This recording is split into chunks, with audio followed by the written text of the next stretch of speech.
Hello and welcome to News Central TV. I'm Dashen, Usman. The top stories at this hour.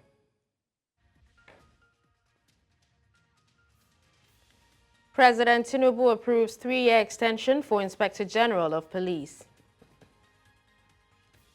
Crisis brews between PDP governors, Forum and FCT Minister Nyesom Wike as Party National Working Committee meets on Wednesday. 129 dead, many injured in DR Congo jailbreak attempt. Details of these stories and more shortly. Let's begin by telling you that President Bola Tinubu has approved a 3-year tenure extension for Inspector General of Police Kayode Egbetokun. This comes despite Egbetokun's impending retirement age of 60, which he will reach tomorrow. The extension was confirmed by sources at the office of the Secretary to the Government of the Federation. The move follows the Senate's passage of a bill amending the Police Act 2020, allowing police officers to serve for 40 years or until they are 65.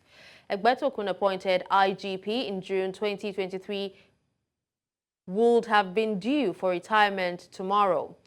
The 10-year extension was confirmed in a letter presented to Egbetokun by Secretary to the Government of the Federation, George Akume.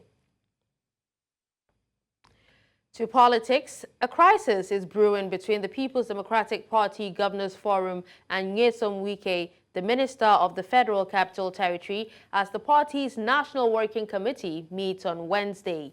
The conflict between Wike and Governor Siminalayi Fubara has caused a split in the Rivers State House of Assembly and led to legal disputes. Despite mediation efforts by President Bola Tinubu and others, the feud persists. Wike has threatened to take action in PDP-controlled states, prompting a meeting of the governors to address the issue. The NWC meeting on Wednesday will likely address the situation, but the outcome is uncertain. Earlier, former Deputy National Publicity Secretary, PDP, Diran Odeyemi, was on the news to discuss this. In the meantime, Rivers State Governor Siminalayi Fubara has advised partisan police officers to stop taking sides in the crisis rocking the state. The governor said police officers who abandoned their core professional responsibilities to pursue vested political interests were creating enmity that would eventually hurt them. Fubara maintained that police officers were trained as professionals to protect lives and property while contributing to the desired peace in the state. The governor insisted that it was an aberration for any of them to think that protecting any particular individual or being one-sided in the political affairs to the detriment of the state amounted to professionalism. The coalition of civil society organizations in Edo has tasked political parties participating in the upcoming governorship election in the state to shun the use of hate rhetorics and comments capable of instigating violence during the poll. The group expressed concerns over alleged attacks on voter card collection centers in the state, saying that the incidents are being instigated by verbal attacks during campaigns of political parties. They urged parties and their candidates to stick to issue-based campaigns and call their supporters to order. We have noted that instead of political parties to go about their campaigns and selling their manifestos to the people for informed decision on election day, they have imbibed a sad tradition of the use of vile and vile words against party candidates. They are expected to strictly stick to issues and ideological-based engagement that will better the lot of the people. Verbal attacks must be discouraged as it is capable of breeding bloody violence and internal hate among supporters. Instead, we encourage that manifestos must be compulsorily documented. I repeat, we'll insist that manifestos must be compulsorily documented and freely made available. To the lingering fuel scarcity, now the ongoing petrol scarcity in Nigeria seems to be taking a new turn as some fuel stations have now halted the sale of petrol. With rumors of the Nigerian National Petroleum Company Limited increasing the pump price per litre, many fuel stations appear to be preparing for a change which has now left Nigerians at an even more desperate situation. Our correspondent Bernard Akede has been following the development unfolding this report. The situation is indeed getting worse. More and more people are beginning to spend longer hours, including entire nights, queuing up in front of fuel stations. Initially, the queue will be longer where you have the prices of petrol cheaper per litre, but now people are willing to queue.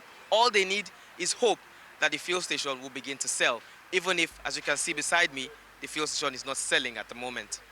This queue at a fuel station in Bagada, Lagos stretches for over 2 kilometers. Some motorists say they had to spend the night here hoping to buy petrol.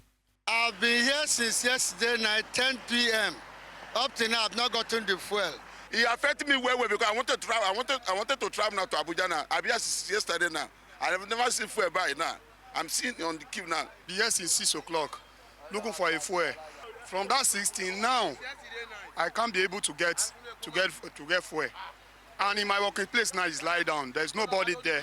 There's nobody there now. Customer will be calling me.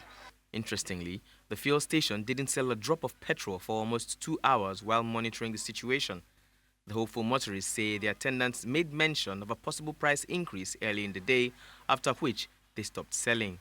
Unfortunately, we are hearing that they have changed the price of the fuel. In Northwest, we don't know how much they want to place their own. But however, we heard that NNPC are selling for $850. And how much was NNPC selling for before? NNPC was selling for $568, and why Northwest is selling for $620. Okay, now fuel won't increase. How will it be about foodstuff? How much they want to sell food now for Nigeria? They suffer the poor masses. Why? Why is do you have government now? We get government now like this. We get government. 8:55. While News Central's news crew was out filming this report, there were unconfirmed rumors of a possible price increase by the NNPC Limited, a move that many say will further inflict more hardship on the people. Masses are suffering. Look at now, fuel, we have oil, you have cocoa in our land. How can a city be suffering in one's fatherland? So out of frustration, can make a lot of people to do many things that will be against the law. As this lingering fuel scarcity continues into its 8th week, Nigerians can only hope and pray that whatever situation, whatever issues the NNPCL and the federal government are having, it be resolved as soon as possible so that the suffering of the people can begin to reduce. In Lagos for News Central, I'm Bernard Akede. Thank you, Bernard. Meanwhile, the Nigerian government has dismissed reports suggesting that the Minister of Petroleum has directed the Nigerian National Petroleum Company Limited to sell fuel at 1,000 naira, far above the approved pump price. The false report claimed that Minister of State for Oil and Gas, Heineken Lokpobiri, gave the directive. In a statement on Tuesday, Lokpobiri's aide, Nemeka Okafor, condemned the report as fabricated and aimed at causing confusion in the oil sector. Okafor clarified that the government has never interfered with petroleum pricing or directed a price increase. She called the claims baseless and malicious and challenged anyone with evidence to come forward. Okafor emphasized that NNPCL operates independently, governed by its board of directors under the Companies and Allied Matters Act. President of the Dangote Group, Aliko Dangote, has presented the first sample of premium motor spirit produced at his refinery in Ibeju, Lekki, Lagos. Speaking during the broadcast on Tuesday, Dangote announced that the 650,000 barrel capacity refinery had successfully conducted a test run of the product. He praised Nigerians and President Bola Tinubu for supporting growth and development, especially the Naira for crude policy, which he said would help stabilize the currency. Dangote emphasized that the refinery would enable Nigeria to accurately track fuel consumption by monitoring every truck and ship. He also stated that the refinery will meet the fuel demands of Nigeria and the wider sub-Saharan Africa region. I want to personally also thank Mr. President Bola Ahmed Tinubu, for creating this idea of naira for crude and also naira for the product.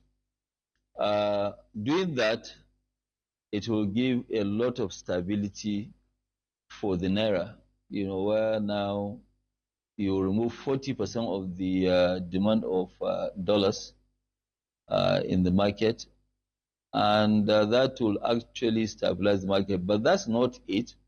As you know, there's quite a lot of what you call round tripping, where people now do documentation and the fuel does not come into Nigeria, and this is a fact. So right now, as we have this refinery working, it will show the true consumption of Nigeria. We can track every single loaded trucks, and we will try as much as possible to track the loaded ships. Trucks, we can tell you where they are. Just like now in some of the products that we do, we can tell you exactly the consumption pattern and co. But that is a discussion for another day. Today's discussion is just to celebrate and to thank God Almighty for bringing us to this stage of now producing gasoline. And I know that a lot of people have not actually believed that we'll be able to deliver. When we come back after the break, we'll tell you that Nigeria, China announced elevated ties of bilateral ties. We'll bring you details after the break. President Bola Tinubu and Chinese President Xi Jinping on Tuesday in Beijing, China, announced the elevation of Nigeria-China ties to that of a comprehensive strategic partnership. The leaders also agreed to build a high-level Nigeria-China community with a shared future. This was the outcome of talks between the two leaders during President Tinubu's official visit to China. President Tinubu's official visit precedes his participation in the 2024 summit of the Forum on China-Africa Cooperation, scheduled to hold from September 4 to 6, 2024. On economic reforms in Nigeria, President Tinubu told his Chinese counterpart that his administration remains committed to sustainable growth through the effective implementation of ongoing economic reforms. To education matters, educational activities were disrupted at the Adamawa State Polytechnic, Yola, as students barricaded the entrance of the school, stopping lecturers and others from gaining access due to lack of water. The students say this is caused by prolonged power outages, which is also hindering their ability to carry out basic daily activities. Our correspondent, Idong Joseph, reports.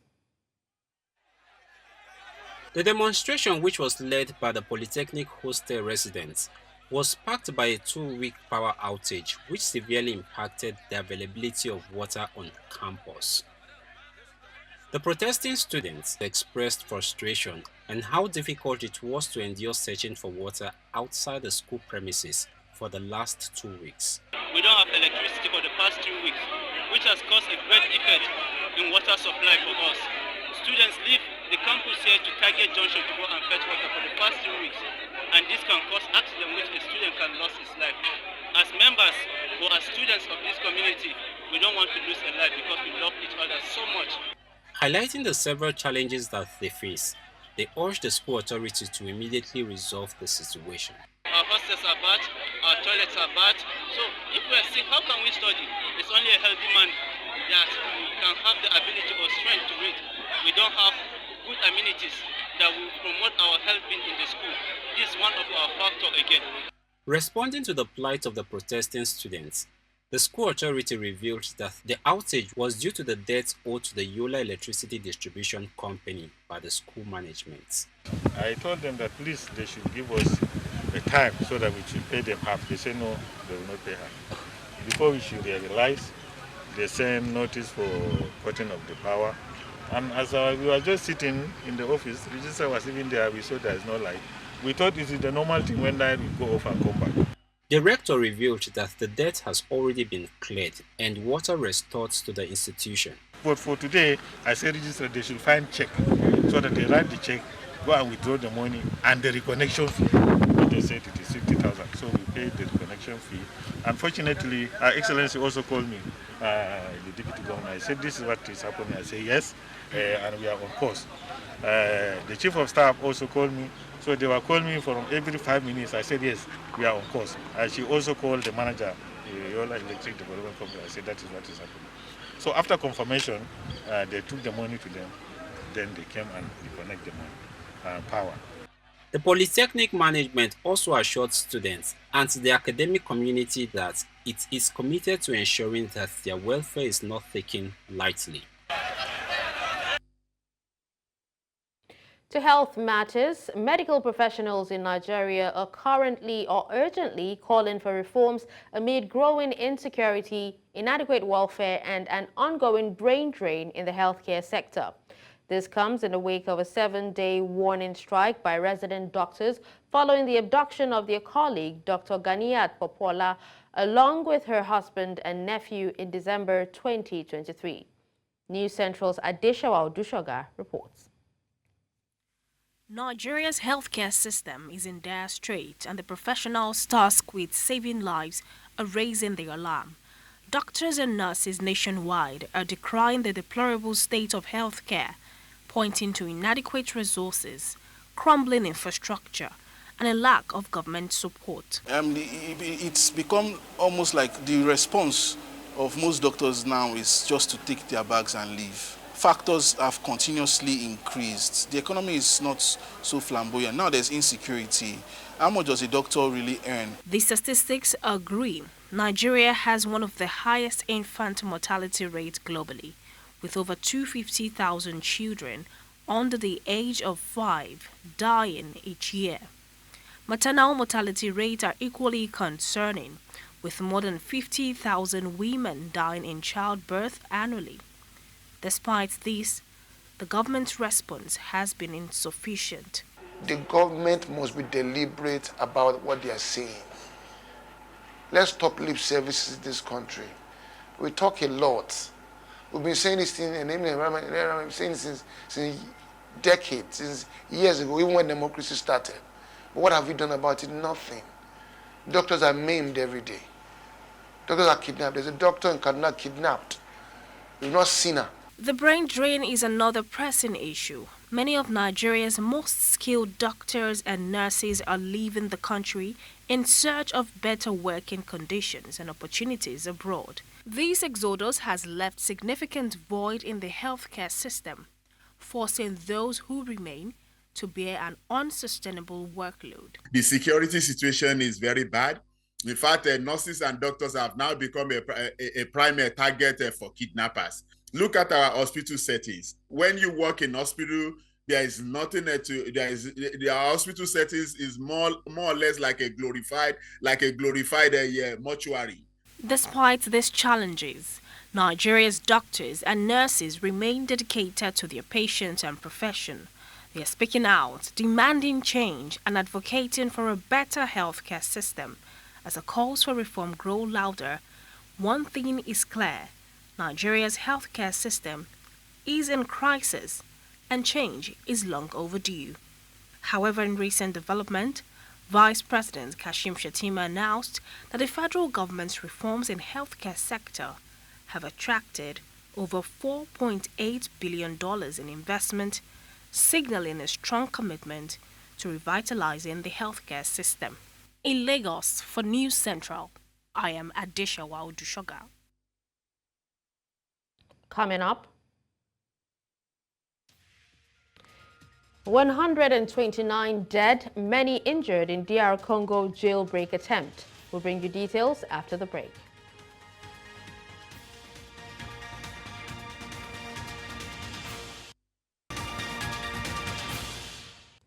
The news continues in Central Africa, where tragedy has struck in the Democratic Republic of Congo, where an attempted jailbreak from the overcrowded Makala prison in Kinshasa has left at least 129 people dead.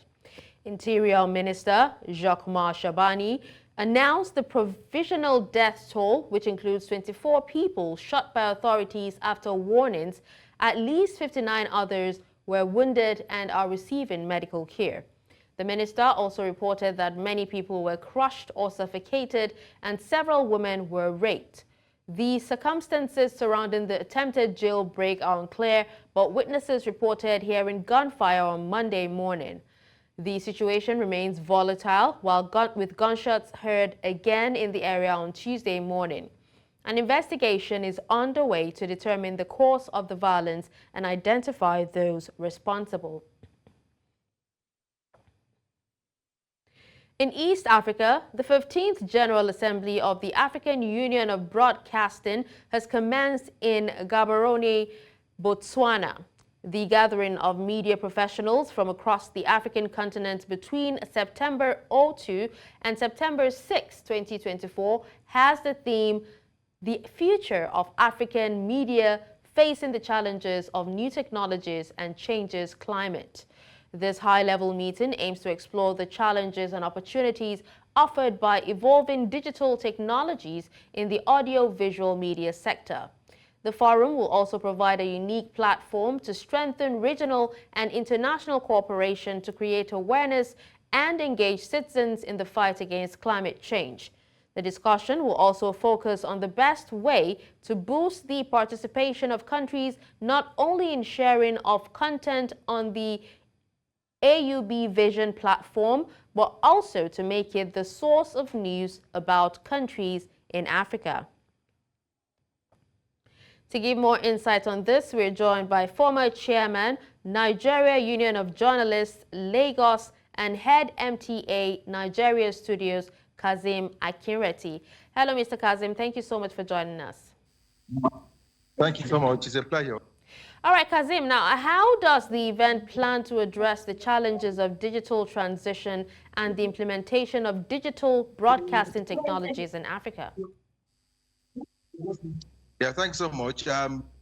Experts and professionals resolved that there's a need for everyone to, take on the advantage of artificial intelligence to see how, we can use it to leverage on all digital platforms.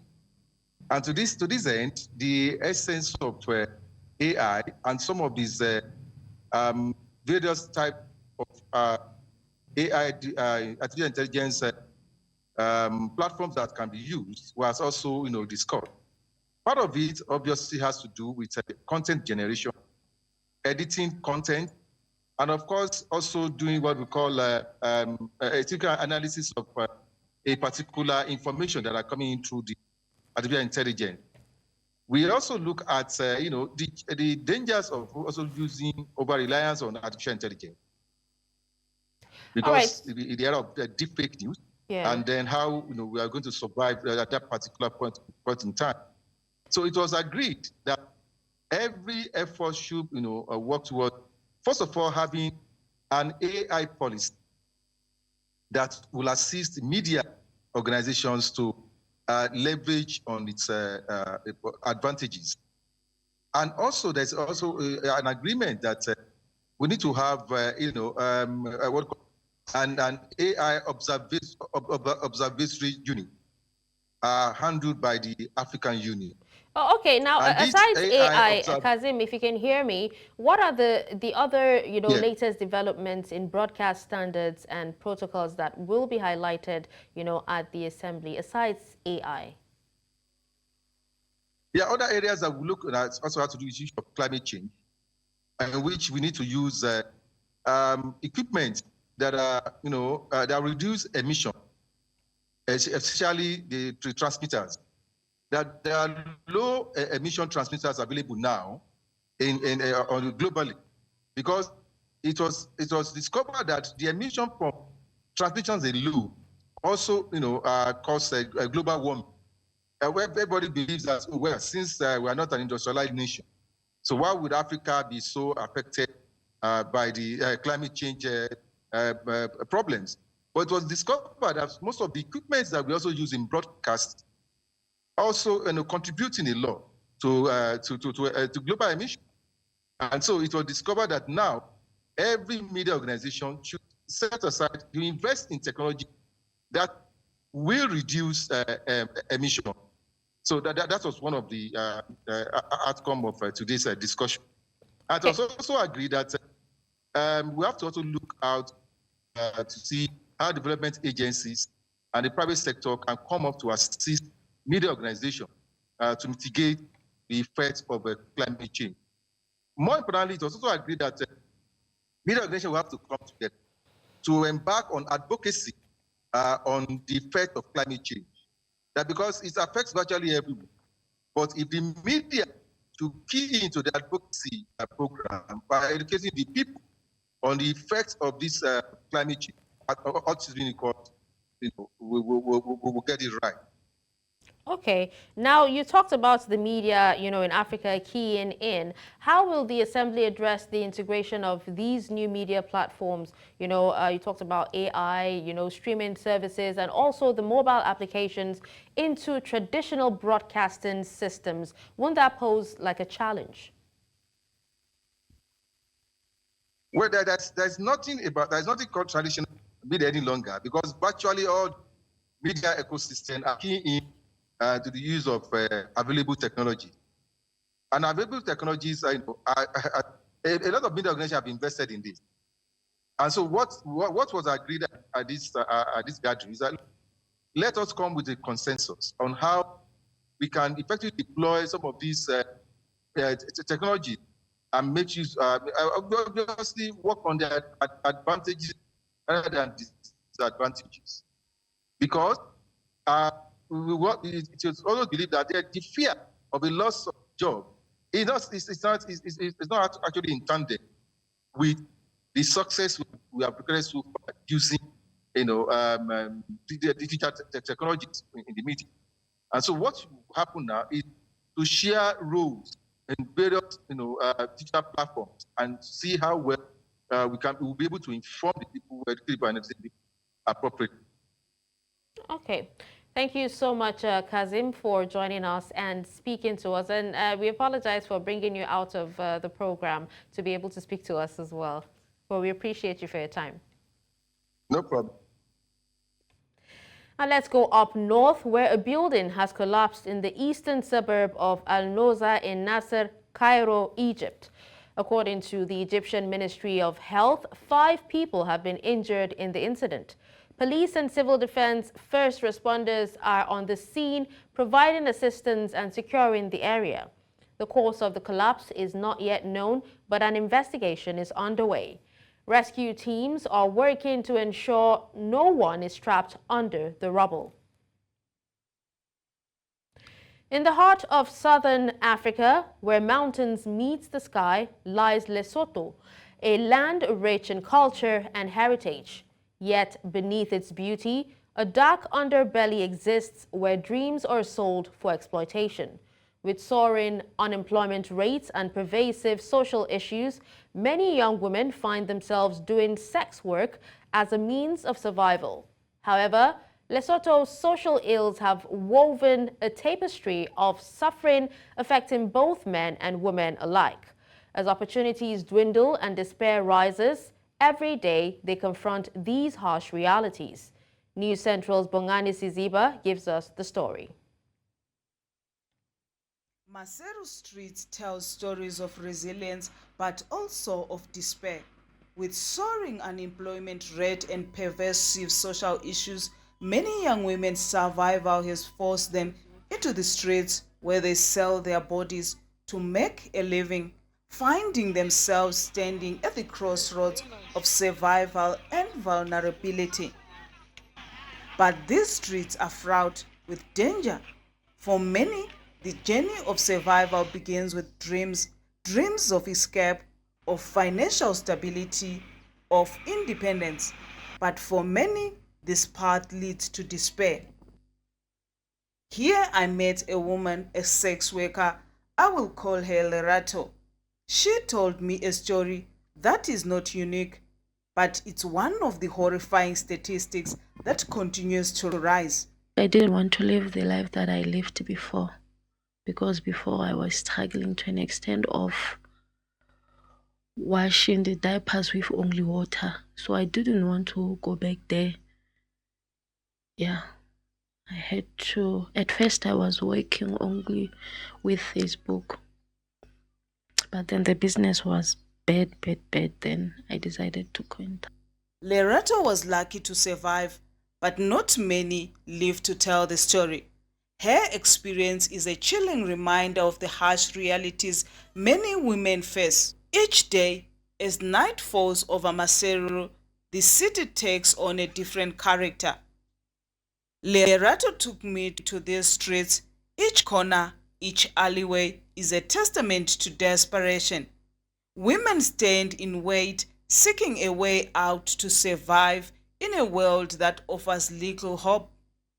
These women are willing to do whatever it takes for a living. The reality of survival for Lerato and her peers alike is at stake. Here, they are trapped in cycles of violence and exploitation. It is in these streets that they fall victims of sex trafficking, a promise of prosperity across the borders of South Africa. They are told they can find jobs. It seems like an opportunity, but it's a trap. Unknown to them, the promise of a better life often turns into nightmare. Back in South Africa, these women end up in brothels, exploited and abused by those who prey on their desperation. Firstly, when they first arrive at these agents' places, their documentation, travel documentations, passports, they will be taken by these masters or the people that are saying they are owners of these places that are saying they're going to look for work for them as agents. Lately, this is where now you will see that it's not even a recruiting agent, it's a brothel, where now they started looting these guys, they taking them, some guys to take them there. Eventually, they will end up now giving them to other guys for them to do whatever that they want to do. The situation in Lesotho is dire. It's not just about the number of women being trafficked, it's about the very fabric of the society. When women are forced into prostitution, it's not just their bodies that are being exploited, it's their dignity, their self-worth, and their future. In Lesotho, for News Central, Bongani Sisiba. Still ahead. France's hard left urges members of parliament to impeach President Macron. We'll bring you details after the break.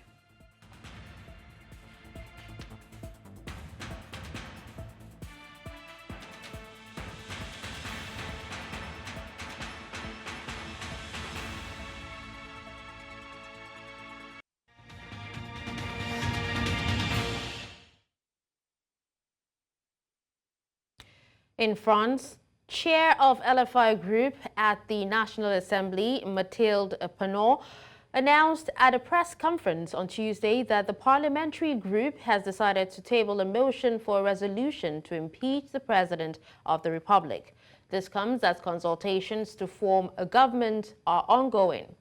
Panot's announcement marks a significant development in the political landscape, potentially leading to a showdown between the legislature and the executive. The motion's success will depend on the support it garners from the political groups and lawmakers. If passed, it could lead to the president's removal from office. The situation is unfolding and further updates are expected in the coming hours. Le groupe parlementaire en responsabilité a aussi décidé ce matin que serait déposée aujourd'hui la proposition de résolution visant à destituer le président de la République au titre de l'article 68 de la Constitution. Il est clair aujourd'hui, je crois, pour l'ensemble du pays, que Emmanuel Macron est non seulement le point de blocage, mais aussi la raison pour laquelle nous n'avons pas de gouvernement et l'agent de perturbation du bon fonctionnement démocratique des institutions. China's Foreign Minister Wang Yi hosts a ministerial conference ahead of the Forum on China-Africa Cooperation in Beijing, saying that his country was working towards the progress of the Global South. China, the world's second largest economy, is Africa's largest trading partner, with bilateral trade hitting $167.8 billion in the first half of this year, according to Chinese state media. Beijing has said this week's China's Africa Forum will be its largest diplomatic event since the COVID-19 pandemic, with more than a dozen leaders and delegations expected. Among the leaders in the capital is South African President Cyril Ramaphosa, who arrived early on Monday for a 4-day trip, during which he will also visit the southern tech powerhouse city of Shenzhen. 峰会上，习近平主席将代表中国政府进一步总结论坛发展的历程，宣布中方未来加强中非合作的倡议和举措，同非方领导人一道，擘画中非合作的发展的新蓝图，引领全球南方的前进方向。当前百年变局加速演进，世界进入新的动荡变革期，以中国和非洲为代表的全球南方群体性崛起，深刻影响着世界历史的进程。我们将携手推进现代化，共筑高水平中非命运共同体，确定为本次峰会的主题。这顺应了历史进步的必然要求，体现了中非人民的共同愿望。 Sujet de la nécessaire réforme de la gouvernance mondiale, nous saluons le soutien précoce et déterminant de la Chine à l'adhésion de l'Union africaine au G20. Dans cette dynamique, la réforme du Conseil de sécurité des Nations unies demeure une priorité afin de réparer l'injustice historique. Still, in other news from around the world, the arrest in charge of Telegram founder Pavel Durov is a very complex case which raises a lot of human rights concerns, according to Ravina Shamdasani, a spokeswoman for the UN Human Rights Office. The Russian-born chief of the controversial messaging app was detained outside Paris on August 24 and charged with a litany of violations related to the app. Shamdasani also cited the recent blocking of X in Brazil for alleged judicial transgressions. The incident raises similar concerns about states having the duty to ensure that social media platforms comply with the law and that freedom of expression is permitted. The situation of Mr. Pavel Durov.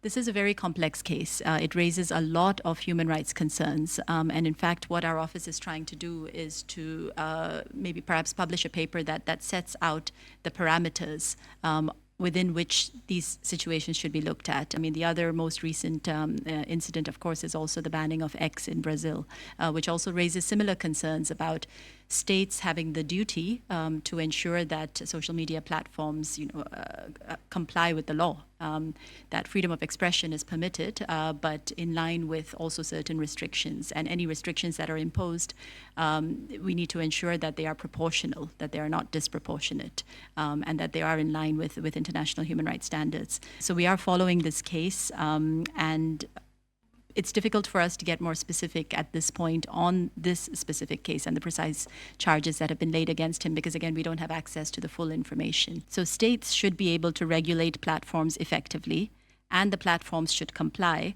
with laws that are consistent with international human rights law, including the principles of legality, necessity, and proportionality. Hate speech, incitement to hatred or violence, harmful disinformation need to be addressed, as I said. But these actions need to address them should be in line with human rights law, and they should not be.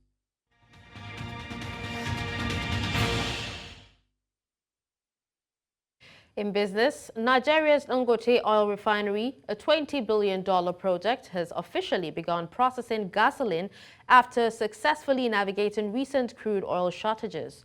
With a processing capacity of 650,000 barrels per day, the refinery aims to revolutionize the local fuel market and address the ongoing supply issues faced by the state-owned Nigerian National Petroleum Corporation Limited, which is set to purchase its products exclusively to satisfy local demand. As the refinery starts testing its gasoline production, the implications for Nigeria's energy sector are substantial, particularly given NNPCL's current financial difficulties and persistent fuel shortages affecting consumers nationwide.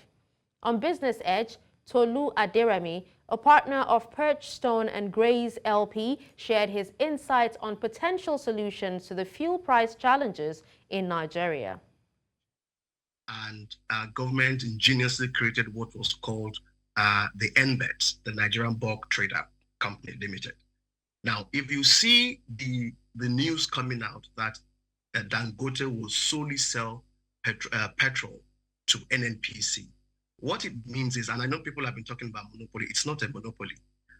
It is an initial exclusive, NNPC will be an initial exclusive buyer under the provisions of Section 64 of the Petroleum Industry Act. So really, it's by law. It's the last resort supplier.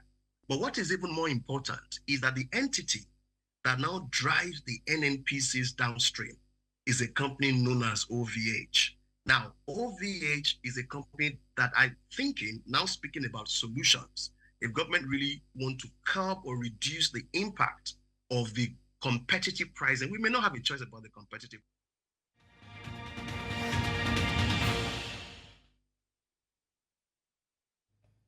In the world of sports, Nigeria's duo of Adeshokwe and Alabi face tough challenges in their para-table tennis events, resulting in both athletes bowing out of their respective categories. In the men's singles Class 9 round of 16, Wale Adeshokwe was defeated in straight sets by his French opponent, Lucas Didier. Adeshokwe struggled against Didier, who displayed superior form throughout the match. The game ended with a decisive 3-0 scoreline, eliminating Adeshokwe from advancing to the quarterfinals of the competition. On the women's side, Christiana Alabi delivered a spirited performance in the singles Class 5. She faced Chilean player Tamara Leonelli in a tightly contested match. Despite Alabi's efforts, she lost the match 3-1. Ugandan Olympian Rebecca Cheptegei, who recently took part in the Paris 2024 Olympic Games marathon event, is in critical condition in Kenya after an ex-boyfriend attacked her using petrol over the weekend. On Tuesday, officials revealed that Dixon Ndiema, a former partner of Cheptegei, had snuck into her home in western Kenya while she and her children were at church on Sunday before dousing her in petrol and setting her on fire. The 33-year-old long-distance runner who won gold at the 2022 World Mountain and Trail Running Championships in Thailand and finished 44th in the Paris 2024 Olympic Marathon is now in intensive care in a Kenyan hospital with burns to more than 75% of her body.